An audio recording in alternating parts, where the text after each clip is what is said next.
morning, Rock Point, and we are so excited to welcome you guys to what we're calling our pre-service show. I'm Adina. My name's John. It's great to be here. Thanks to everybody who's tuning in. It's a great day to be at Rock Point virtually online. Yeah. Hey, how was your weekend? Weekend was awesome. I went out to the lake, did some fishing with my kids. We brought some fish back to my house, and I showed them how to fillet the fish.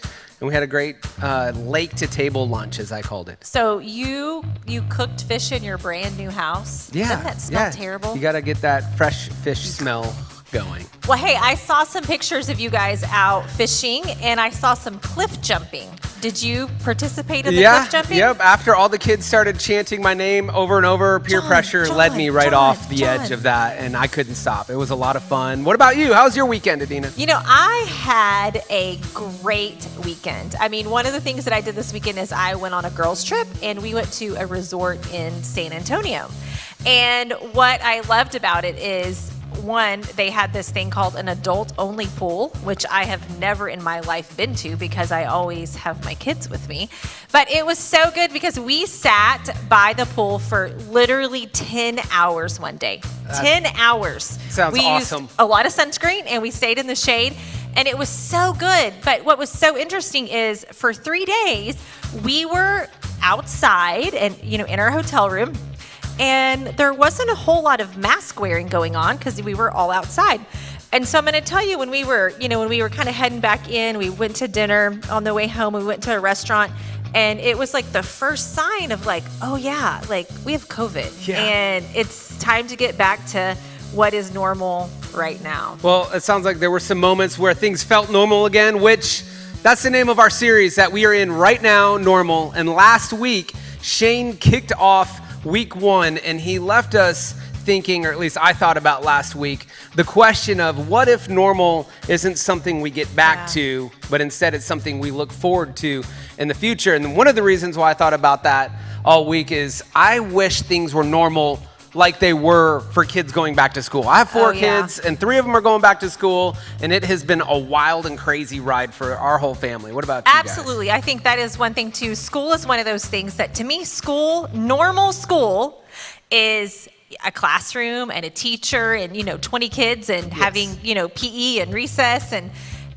right now that's not what school's going to look like, and that's really, really, really hard for me. And last week when Shane was talking, that was one of the things that kept going through my mind, and I just kept thinking, I need to stop trying to get back to normal, and I need to think about like what could our future normal look like, and how great could that be, right? And how much better could that be for my kids to learn a different way? Yeah, and so we put out a resource for you and for everybody because we're all trying to find some normal right now. Yeah. And so we put that resource out. You can text the word normal. The word normal. To, what's the phone number? 512-710-2323. And every week we have a different resource for you and your family just to help you during the week to just really get back to that future normal, to that, we don't want to say a new normal, but we want it to be better, we want it to be growth oriented. All right, so that phone number again is 512-710-2323. Text the word normal, and we will get you on our text reminders with some resources for you to help you find your normal right now. And I want to say, if it is your first time with us, you can fill out a connection card no matter what social media platform you're watching on.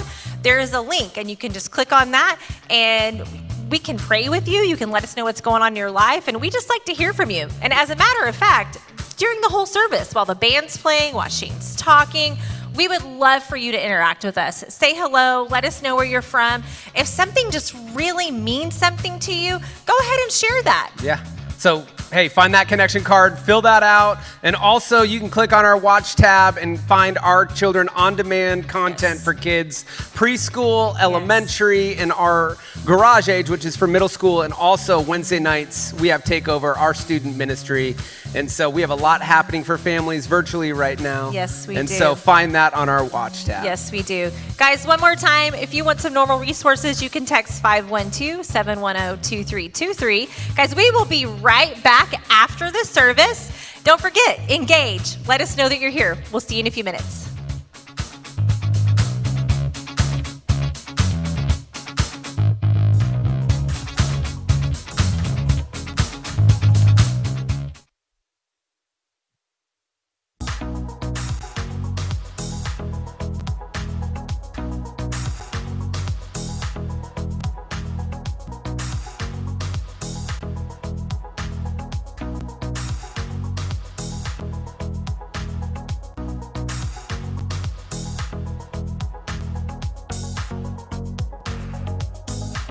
Hello, everybody. My name is Pastor Charles Mugisha. I want to thank all of you, friends of African New Life, donors of African New Life, churches and partners and child sponsors who are standing and have stood with us during this season. You have generously contributed to the Impact Fund. Thank you for giving to the Impact Fund. Thank you for helping us to stay in ministry and keep serving urgent needs right here in Rwanda, where we are helping thousands and thousands of children and people during this crisis. Thank you for showing us the love of God and the grace of God and the provision of God during this season. May God bless you and be with you and continue to give you success in your endeavors.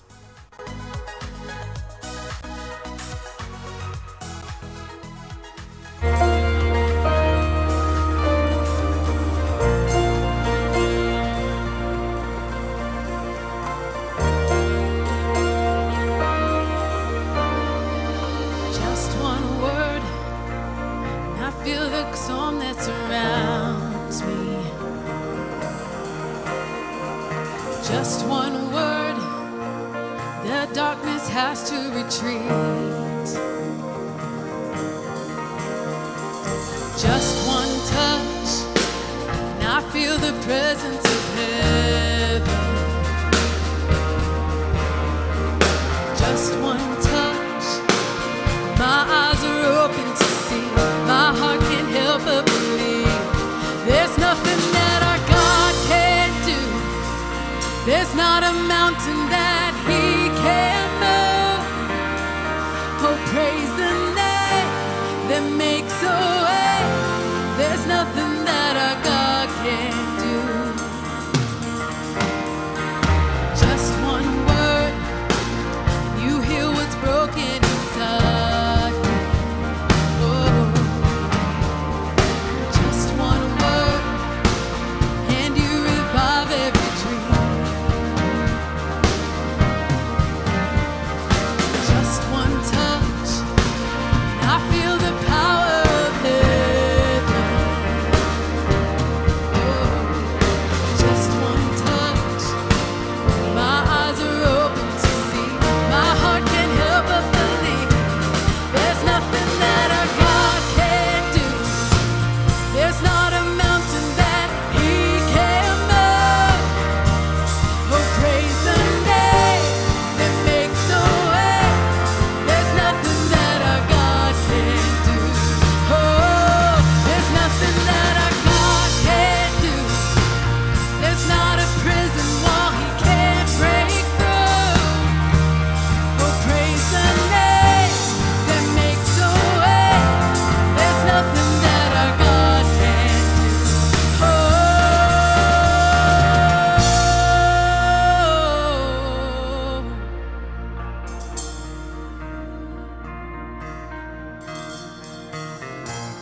I will believe for greater things. There's no power like the power of Jesus. Let faith arise. Let all agree. There's no power like the power of Jesus. I will believe for greater things. There's no power like the power of Jesus. Let faith arise. Let all agree. There's no power like the power of Jesus. And I will believe for greater things. There's no power like the power of Jesus. Let faith arise. Let all agree. There's no power like His power. There's nothing that our God can't do. There's not a mountain that He can't move. Oh, praise the name that makes a way. There's nothing that our God can't do. Oh, there's nothing that our God can't do. There's not a prison wall He can't break through. Oh, praise the name that makes a way.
Oh, I need you. Walking down these desert roads, water for my thirsty soul. I need you. Oh, I need you.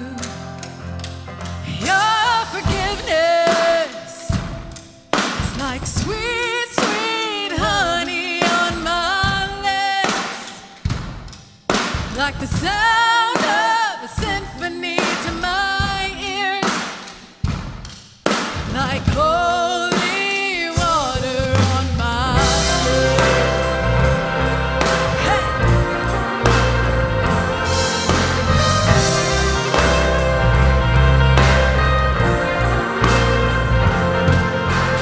Dead man walking, slave to sin. I want to know about being born again. I need you.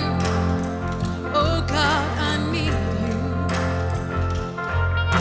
So take me to the riverside.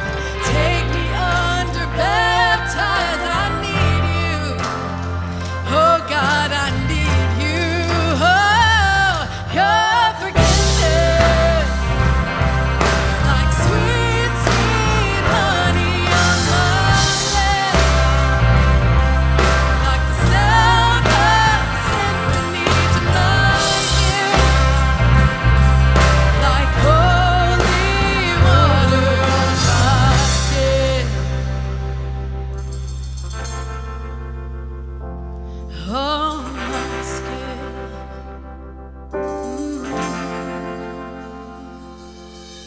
I don't wanna abuse your grace. God, I need it every day.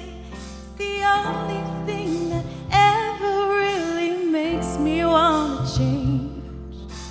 I don't wanna abuse your grace. God, I need it every day.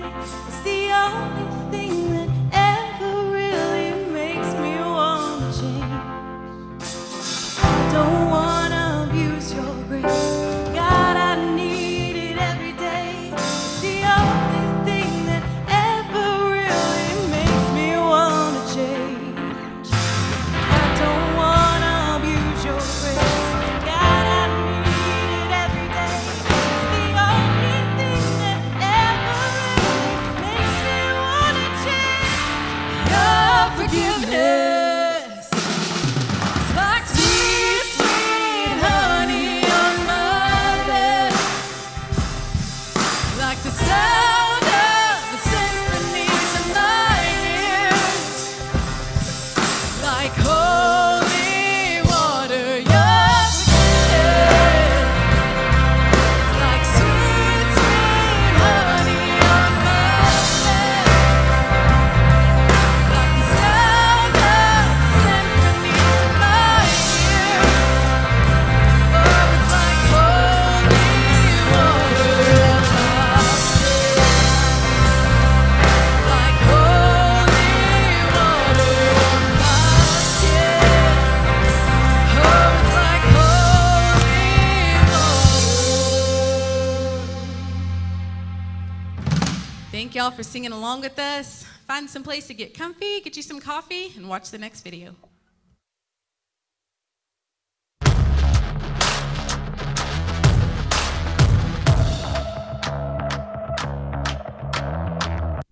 Hey guys, Mario here. Gonna be hanging out with you for the next 24 hours. We're gonna be talking about getting better, spiritually, emotionally, mentally, professionally, all these things, how to just get better. So it's a daily assessment. At the end of the day, we're gonna look at what we got done.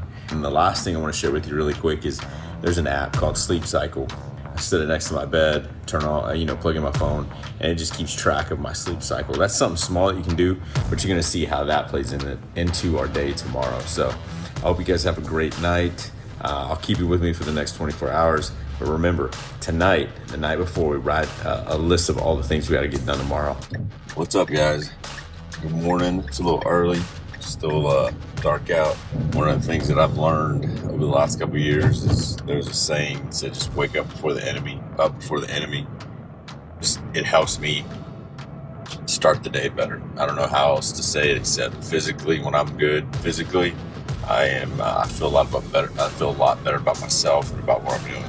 One of the challenges of getting up early is making sure that you're on your stealth game, meaning come in during that time while everybody else is asleep. Great time to read, maybe a proverb a day. So today is the fourth, so read the fourth proverb. Maybe find something that you know God's talking to you about that sticks out to you, and then just pray about that. Pray for your family, pray for your friends, your church, the things that are going on that kind of maybe give you a little bit of worry or anxiety. Kind of release that. It's 8:15. You got to work a little early. One of the things, again, every day read a proverb. So Proverb 4 today. I talked about the heart. Everything flows from it, so protect your heart. So in that, I'm thinking, okay, spiritually for me, what are some of the things that are maybe lodged in my heart that I need to get out? Some of the things that I need to work on. And then after I listen to that or read that, I'm on my drive to work. Anyways, looking for every small opportunity to get better. It's 8:15. Like I said, I'm going to go in. I'm going to start my day early. Make sure I have everything lined up for the day, and just get ready for the work day. What's up, guys? Here at work, and so that you know that just real life, there's people that I work with. One of the things that I was doing just a while ago was going through my list. Again, one of the reasons we start the night before is so that you're not reactive. Remember, one of the things that getting better is not being reactive. Going, okay, I have a plan, and there's going to be times that we are reactive, right? But when things come up, you can just say, hey, this is where it goes in this list of things that I'm doing. So they're not reactive, and you get thrown out of, you get off course, and you get frazzled, because if you're reactive, you get stuck in that moment. So again, try not to be reactive, be on the offense, write things down. Again, going back to the night before, that's a huge part of what we're doing to get better. What's up, guys? It is 11:30. Gonna run and grab a quick lunch, so coming on here real quick just to tell you, obviously food is important, lunch is important. So make sure that when you take these natural breaks, like lunch, or maybe you work at a place where they give you a break. On these natural breaks, reassess where you're at, adjust what you need to throughout the day. Utilize the smallest parts of your day to get better. What's up, guys? Mario here, just finishing up the day here at work. Just wanted to tell you guys, so at the end of the work day, I look at that list, some of the things that maybe didn't get done, because not every day you're going to get things done, things come up, but there's some things that didn't need to get done today that I had on my list. I just moved them to the next day. Now I need to focus on my family. So driving home, again, same thing, thinking through some of the things I didn't get done, make a note of it, listen to a podcast, listen to something, again, that's continuing to help me grow. It is 7:15. And I'm making a late dinner. That was it. Pretty much most of the day. But before you go to bed, remember, what do? We go ahead and start planning the next day. Go through that app, knock out what you need to get done tomorrow, and just get ready for tomorrow. Hope you guys had a good day with me, and we'll holler at y'all later. See you.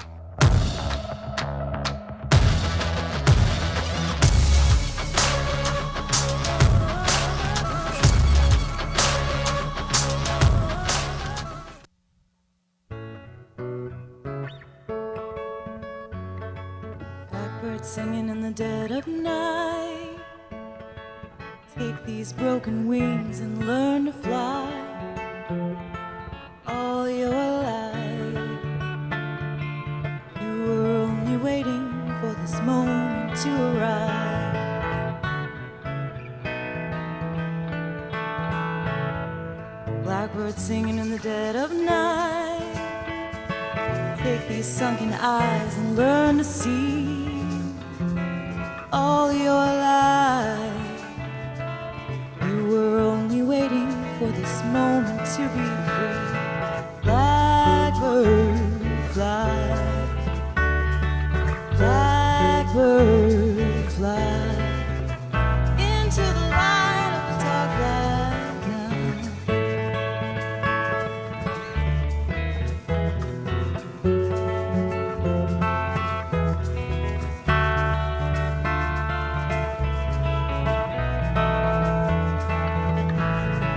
Blackbird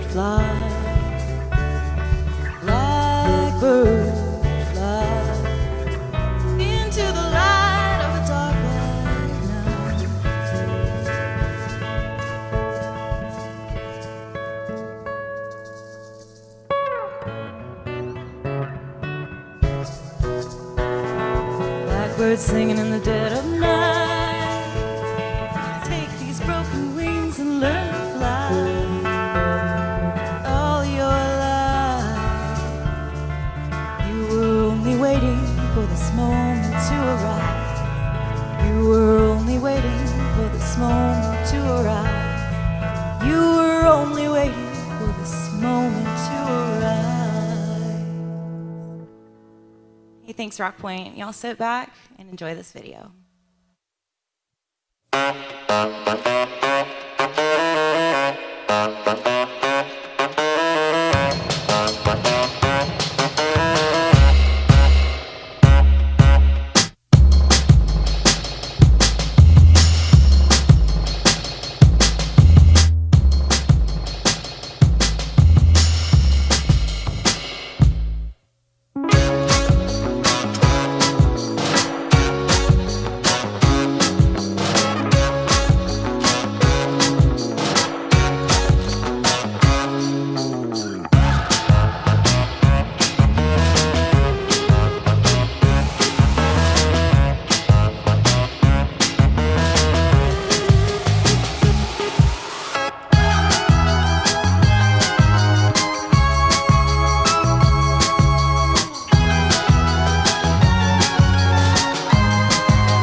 Hey, it's great to see you. Thanks so much for joining, letting us into your living room today. I'm really glad you're here for this second week of our normal series. So let me tell you something that was not normal that happened to me just this morning.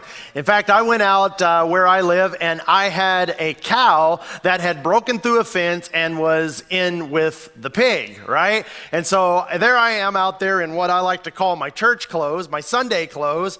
And so I'm out there with trying to get this cow out of the pig. I'm trying to fix the fence. I'm tiptoeing all over the place because I don't want to step in anything out there. And it's just this kind of crazy morning running around trying to do all this stuff, all before trying to be here at church really early this morning. And so it was just so weird. And here's what made that maybe so abnormal, except for you may be going, well, that would be abnormal because I don't have cows and pigs that live at my house. So maybe we don't have that in common. But here's what made this so abnormal, is that I realized that as I was crawling over the fence in my church clothes, everybody kind of back in place, that somebody had driven up and had seen me out there kind of wrestling around with a cow out in the pig area, tiptoeing through I can't call them tulips, I could call them some other things, but tiptoeing all over the place. And I thought, I bet they thought, wow, that's a weird thing to look at. That's a weird thing to see on a Sunday morning, is here's a preacher in his church clothes out there tiptoeing around all this cow stuff. And I thought, that's just so abnormal. Now, maybe we don't have that particular thing in common of cows and pigs living at your house, but here's something I bet we do all have in common, that we're all kind of ready to get back to normal. I mean, normal's just really nice. We're kind of ready to get back. I mean, come on, look, it's been fun. In some ways, the truth is it's actually been a break for some people, and yet for other people, it has just been 100% stress. And so it's either been a break or it's been 100% stress, or you're somewhere all in between of that. But for the most part, I bet you've heard what I've heard. It's kind of this thing we keep hearing people ask. And here's the question people are asking: how long before things get back to normal? Because we're ready for some normal. Normal's nice. We want some normal. But in light of what we've experienced, in light of what we've learned, let me just say it this way: it would probably be a shame for us to just go back to the old normal. It would just be a shame for us to go back without actually learning something. So last week we said that it is actually time for us to think about shifting our mindset from trying to think about just getting things back to the way they were, and begin to ask a different question. And it's this question: what if normal isn't something we get back to, but something we actually begin to look forward to? And right now, a lot of people, they've got this phrase. In fact, you may have said it. You've certainly heard it. People are talking about a new normal. You may have said that yourself. I like to call it something different than a new normal. I like to call it a future normal. I like those two words. It's a normal that is actually coming. And so to try to help us get ready for this future normal, if we're wise, we will actually hit the pause button and ask the question, what is it that we've learned as we've gone through this, and what do we want to carry forward? In essence, what we are saying is how is it that we can get better as a result of what we've been experiencing over these past months? Now, let's be real honest about this. This thing was forced on us. None of us asked for this. None of us saw it coming. It was forced on us, and whether it was or not, the fact is we are actually in it now. So how can we actually get better because of it? Now, look, I know and I realize that some of you, you're not really ready to ask that question just yet because you say, I can't even think about how I can get better because I'm still in the middle of it. I'm just beginning to maybe suffer the consequences of all of this. And so, Shane, ask me that question later, right? I don't think I can think about that right now. So when this is all kind of settled out and worked out, ask me the question then. But I want to push back on that thought just a little bit. And look, I realize by pushing back that I'm risking it because I don't know your circumstances. And I don't know your pain. I don't know what you're going through right now, or maybe how this has actually affected you or affected your family. But here is what I absolutely do know, is that if we don't pay attention, we will not benefit from it. And our tendency will be to rush back to the old normal and miss the lessons that we could learn that will help us in our future normal. The author C.S. Lewis wrote a little book called The Problem of Pain. And he wrote about this same tension that you and I are talking about beginning to learn before it's too soon to learn. Maybe before it's too early for the learning. Maybe asking the question too soon of what I could learn through this. And so he wrote this book called The Problem of Pain, and here's what he wrote in that book. He said this: "My own experience is something like this. I'm progressing along on the path of life when suddenly a stab of abdominal pain that threatens serious disease. Or perhaps a headline in the newspaper that threatens all of us with destruction, and it sends this whole pack of cards tumbling down." And he says this: "At first, I'm overwhelmed, and all of my happiness just looks like broken toys. But then, slowly and reluctantly, bit by bit, I try to bring myself into a frame of mind that I should be in at all times. And perhaps by God's grace, I succeed for a day or two, and I become a creature consciously dependent on God and drawing in strength from the right sources." He says, "But the moment the threat is withdrawn," the moment the threat is withdrawn. And you and I already know what comes next. And you know what? The reason why we know what comes next after a statement like that is because that's our story. That's your story. And we've been right there.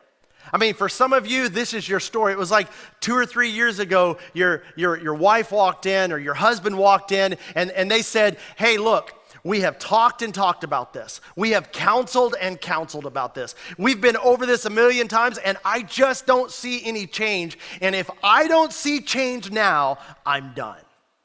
And that got our attention. In fact, that got our attention so much that you became a better dad. You started helping with the kids. You became a better husband. You helped around the house. You actually listened when she talked to you and told you what was going on. I mean, just all of a sudden, you got better. You got better at being that person because you heard what they said, that they're gone, and it changed you. Something changed for you. And you got better. And everybody started to recognize that you were a little bit better. But then as the threat was withdrawn of her leaving or of him leaving, you begin to retreat back into the old normal ways. Or maybe this is your story, that you went to see your doctor and your doctor said, look, we've talked about this multiple times. You don't make these changes, you're not going to be around to play with your grandkids. And that got your attention. And so what'd you do? You went home and you started working out, you got serious, you dieted, and people began to say to you, hey, you're looking a lot better. And you felt better. And everything actually was better. And for a while, you actually stuck with it. But then what happened? Once the threat of losing your health or maybe your life was gone, you found yourself drifting back into the old normal. And whatever your story is, you've got your own story. But the question is why do we have to be led to the brink of disaster before we're willing to make changes that we've known all along that we've needed to make? Listen to how C.S. Lewis finishes this thought, this idea. Here's what he said. He said, but the moment the threat is withdrawn, he says, my whole nature, and look at this, my whole nature leads back to the toys. God has me, but only by hint of taking everything else away from me. And then he says this, but let him sheathe that sword for a moment. And here's what I want us to avoid. Listen to how he finishes that idea, because let God put the sword away for just a moment, and he says this, I behave like a puppy that when the hated bath is over, and look, if you've got dogs, you already know what's about to happen, right? When that hated bath is over, he says, I shake myself as dry as I can, and I race off to reacquire my comfortable dirtiness. If not in the nearest manure heap, at least in the nearest flower bed. Now here's the thing, and you know this is true in all of us. It is human nature for us to return to our old habits once the pain of those bad habits and what it caused is gone, right? That's just being human. That's who we are. It's our nature. In other words, it's human nature to want to go back to whatever it was. But here's the question I want us to wrestle with today. How can you and I actually get better because of what we're going through? In fact, I like to say it this way. Never waste a crisis. Never waste a crisis. It is not too soon. And again, I don't know what your circumstances are, but it's just my guess that it is not too soon to ask this question. It is not too soon to begin this discussion. It's not too soon to begin taking inventory. Never waste a crisis. In fact, would you just pause for a minute and would you just type that in the chat on whatever platform you're on right now and just say, never waste a crisis. That's a great one. You can even hashtag that one, right? Never waste a crisis. And to the question, we need to take inventory on all this stuff, and we need to start asking the question, what have I been doing that almost led to my undoing? Or the flip side is simply this, what should I begin doing that I should have been doing all along? And so today, what I want to do is I want to talk about 3 specific areas. And honestly, the first 2 are going to be a little bit painful. And you might actually feel like I'm being a little insensitive. In fact, you may think that I'm not really preaching, that I'm just butting into your business. Because these first couple ones are a little bit painful, but here's what I want to ask you to do. I'd like you for a moment to trust my motive in this, that I want us to get better. I'd like you to trust my motive that as we dive into a couple of things that could hurt a little bit, and go with me through this, that there's a reason that these things are uncomfortable. And it's because we feel like it's too soon to talk about this, but let me tell you, it is not too soon. While the pressure is actually on, is when we learn the most and when we gain the most perspective. And so 3 areas, and I want to ask you a question about each of those 3 areas. So here's the first one. The first one is this, is how can you get better financially? How can you get better financially because of what we're going through? How can you be better financially? I mean, what have you been doing that almost led to or maybe did lead to your undoing financially? I mean, what financial habit kind of caught up to you in this difficult season? Or maybe ask it this way: what do you wish you would have been doing financially that would have set you up to be in a better place now? And whatever comes to mind, here's my challenge for you. Start that now. Whatever it is you discover you should have been doing, start it now. Now is the time just to face up to that and to use this financial pressure that you're feeling right now to begin to ask important questions. And if you do, let me just give you a guarantee. If you ask the question and you begin now, you will be better in your future normal.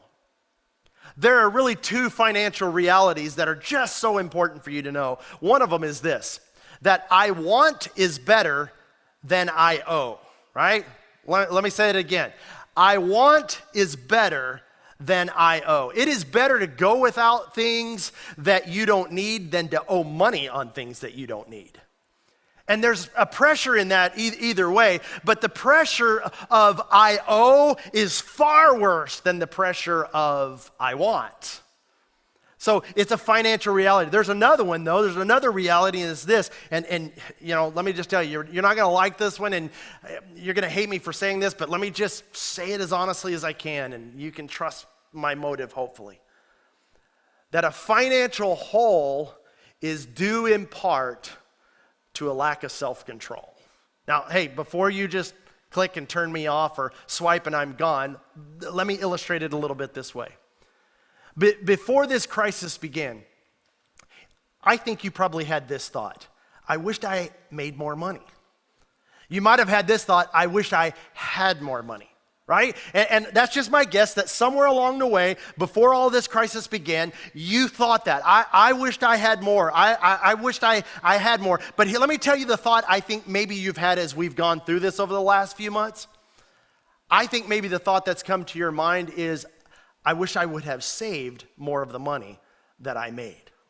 Which is kind of the same thing as saying, if only in the past I had exercised better self-control. And look, if you are facing the consequences of a lack of self-control financially, now is the time to go, oh, here's what I didn't do right, and learn those lessons and never do what you did in the past again, so that you'll be ready for a future normal. The writer of Proverbs just gives this powerful word picture from ancient times. In fact, I love this. I talk to my kids about this one all the time. This is one of my favorites I use around our house, and it's from Proverbs 25, verse 28, and it says this: that a person without self-control is like a house with its doors and windows knocked out. Now, that's so important because doors and windows actually represent safety in a house, right? That's why we say whenever we get ready to go to bed, hey, make sure all the doors and windows are locked, right? That's what we say. Why? Because those seem to be the points where when someone comes to try to break into your house, that's where they go, a door or window. Someone breaks your house, they don't typically just walk up and break through a wall. No, they go to those spots that could be the weakest, which is a door and a window, and then whenever they get one of those loose and break that through, then they come on in and they just get what they want. And here's what he's saying in Proverbs, that a house without doors and windows, and when they're broken out, meaning it loses its security. A house with no doors and windows loses its safety, loses their ability to control their own lives. And let me ask you this: what is the thing that you pretty much want more than anything else in life? You want to control your own life. That's us. And the key to having control of your life is to exercise self-control. And because of what we're going through, you may be learning this lesson the hard way financially. And I want you to be better. That's why I'm asking the question. You know, I bet somewhere in the past, someone gave you this advice. I bet someone said to you somewhere in the past, hey, you know what? You should have 3 to 6 months saved up in an emergency fund. I bet you've heard that, haven't you? In fact, you know, I don't want to cause a financial fight in your house, but like look over across the couch there and go, yeah, you heard that? Yeah, I've heard it too, right? We know this, right? We've heard this. And here's what I bet. I bet when you heard that, you thought, that's a great idea. I should do that. What a great idea. I really should do that just in case there's an emergency. And look, if you took that advice, which requires extraordinary self-control, aren't you glad you did right about now? If you didn't take that advice, don't you wish you had? Now is the time. You know, and now is the time. That way, when your doors and windows are attacked, they'll not be broken because your self-control prepared you for the future. How can you get better financially? It's actually really simple. I'm not telling you it's easy. What I'm telling you is the formula is simple, and it's just simply this: save more, spend less, get out, and stay out of debt. That's the formula. And if you've been hit hard financially, your tendency through all of this is going to be to blame this virus. Your tendency is going to be to blame your boss or to blame the economy.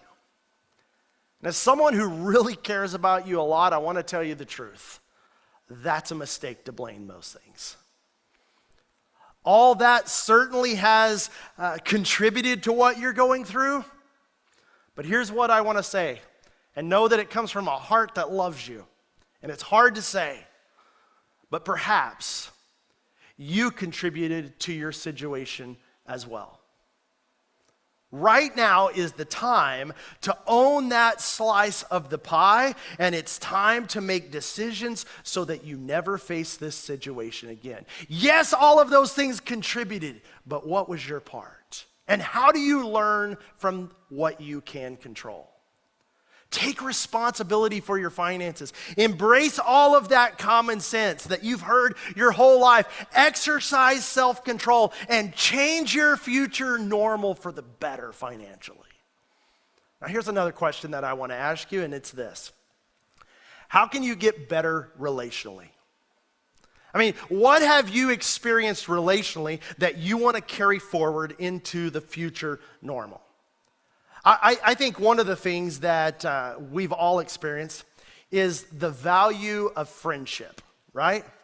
I think we've all experienced that. We've missed that, right? The value of friendship, of having people around and over and going places. I think we've all experienced that. There was some loss in that, and now we can really see that value maybe more than we ever could before. Maybe you've noticed or experienced some cracks in your marriage. Things that you kind of knew because they came up from time to time, but because you were so busy, it was just in the old normal, you were kind of allowed to ignore it. Maybe you noticed the distance with one of your kids, but you just, because you've spent so much time with your family, you recognize, I've been so busy that this relationship just isn't what it should be. I mean, isn't it true that quarantine and restaurants being closed and movie theaters being closed kind of highlighted a lot of good and the not so good relationally? And so here's the opportunity that I don't want you to miss because it's just so important. This COVID may actually get to serve as a wake-up call to you relationally. If there are cracks in your relationship at home, now is the time to address those things because rushing back to normal is going to allow you to continue to ignore those. And you know this. Relationship problems don't fix themselves.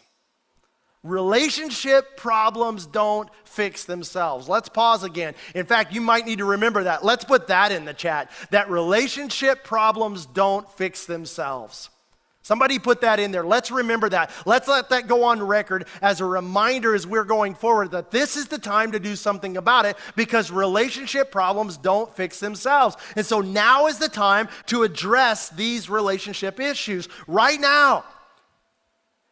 You either have a little bit of extra time because of what is going on or maybe what is not going on. But more importantly than what your time is, you've got a little pressure right now. And before you begin pointing fingers, it's kind of the same as with your finances.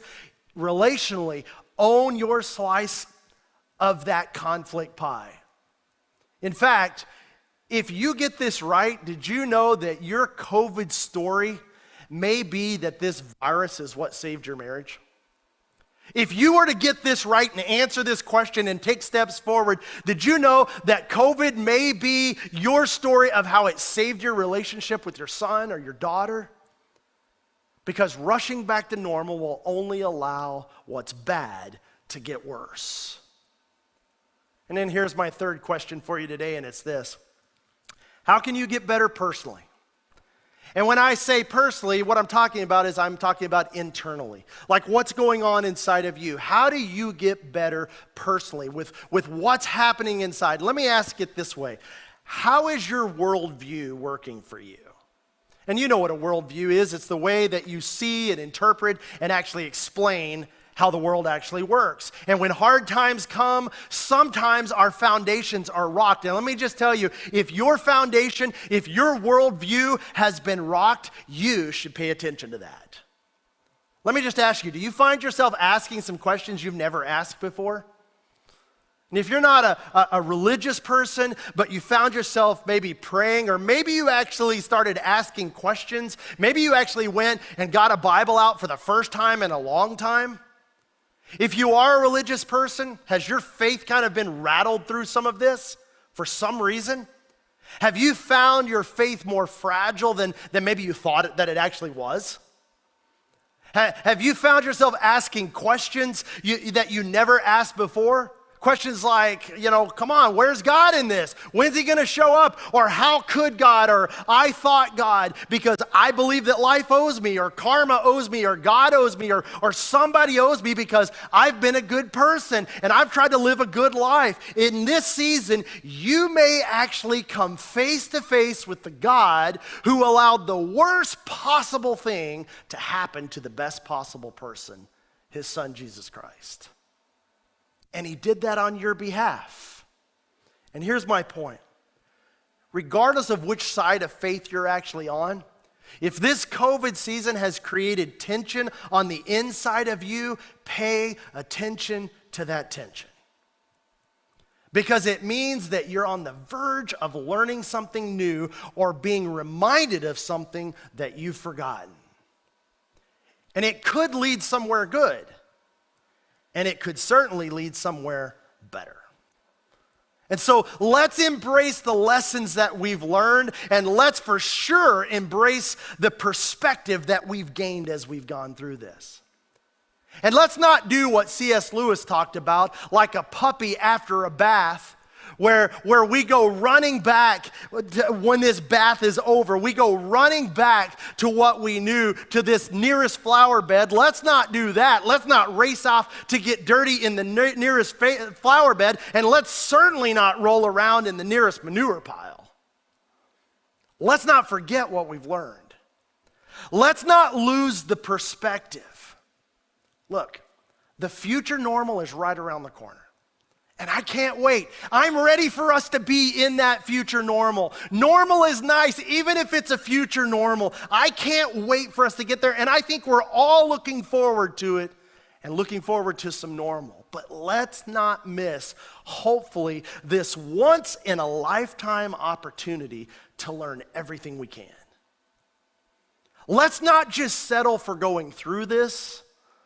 Let's decide to get better because of it, and to gain the perspective that will serve us well into our future normal. I want to invite our band back onto the stage with me. I want them to come back, and I want you to engage in this song because I want you to reflect on what we've talked about. I want you to think about the things we've said, and I want you to look at what we've internally, how this affects you, and I want us to engage in a new way internally of like, what could I learn? What questions could I ask? What would I need to know? And I want God to open our hearts for that. So let's just pray right now. Let me pray for you right where you are and ask God to do something in our hearts. Father, thank you. Thank you that you've done something here today, God, that changes something, maybe a perspective, maybe gives us a new question to ask. Maybe helps us look at something from a different angle. And God, we're coming at this thing from so many different ways that sometimes it's hard to figure out what the right question to ask is. But God, I believe for us, that question today that we need to wrestle with is, how do we get better? And by using what has happened in our lives, how do we get better financially and relationally? And how internally do we get better personally? God, would you sink this deep inside of us and use this in us in a big way? And for all those watching today, God, thank you that you still speak to us. Whether there were a small group gathered together here to produce something, or God, we are people with our families in our living rooms, whether we're small groups gathered together, God, whatever, you have the capability to use what you've given us to say something to us. God, help us to listen wherever we are today. In Jesus' name, amen.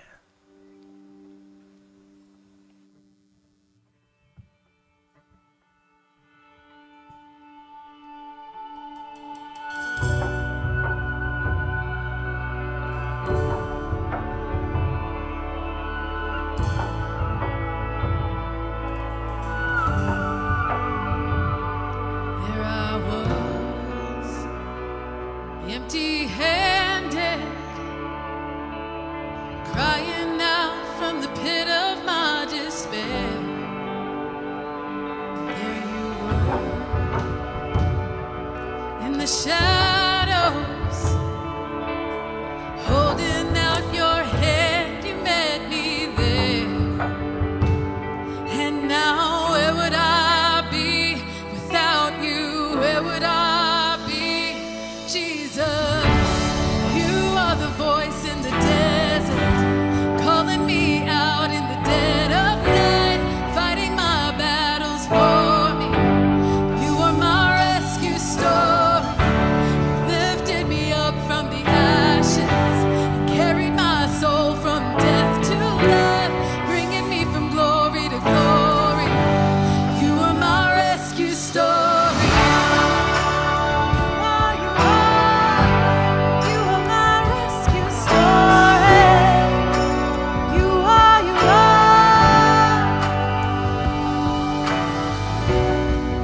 You were writing the pages before I had a name, before I needed grace. Oh, I'm singing songs of redemption, 'cause every time I ran away, you were louder than my shame. And now where would I be without you? Where would I be, Jesus? You are the voice in the desert, calling me out in the dead of night, fighting my battles for me. You are my rescue story. You lifted me up from the ashes, carried my soul from death to life, bringing me from glory to glory. You are my rescue story. You never gave up on me. You never gave up on me. This is my testimony. Oh, you never gave up on me. You never gave up on me. This is my testimony. Never gave up on me. Never gave up on me. This is my testimony. Oh, you are the voice in the desert, calling me out in the dead of night, fighting my battles for me. You are my rescue story. You lifted me up from the ashes, you carried my soul from death to life, bringing me from glory to glory. You are my rescue story. You are, oh, you never gave up on me, never gave up on me. You are my rescue story. What a powerful service today, and a message from Shane, that point of never wasting a crisis. is going to have me thinking this week, not missing what God has for me. Yeah, I this know. week. When I was listening, I just kept thinking about when he talked about relationally, like how going through COVID can really expose like your relational cracks. And I thought, wow, I mean, so many times during something like this, what do? We just naturally check out. And so what a great thing to really think about this week. Like, what relationships do I have some cracks in that I really need to focus on? Yeah, for sure. Well, hey, we hope you caught that video at the beginning from one of our global partners, Pastor Charles at Africa New Life. Yes. And so you want to tell them a little bit about how they can give and support? Absolutely. You know, there are several ways that you can give. And, you know, we would not be able to do what we do without, you know, generous givers like you. And I know, like I say, every time I'm up here, I'm so proud to be a part of that. And I really, really mean that. You know, you can give on our website. If you're watching on YouTube or on our website, there's a little give tab up there, and our moderators will share the link. And that's the way that you can give, and you can partner with us, and every dollar makes a difference. That's right. Well, hey, thanks for being with us this Sunday. We're so glad that we got to do this with everybody. We'll see you next week. Have a great week. Bye-bye.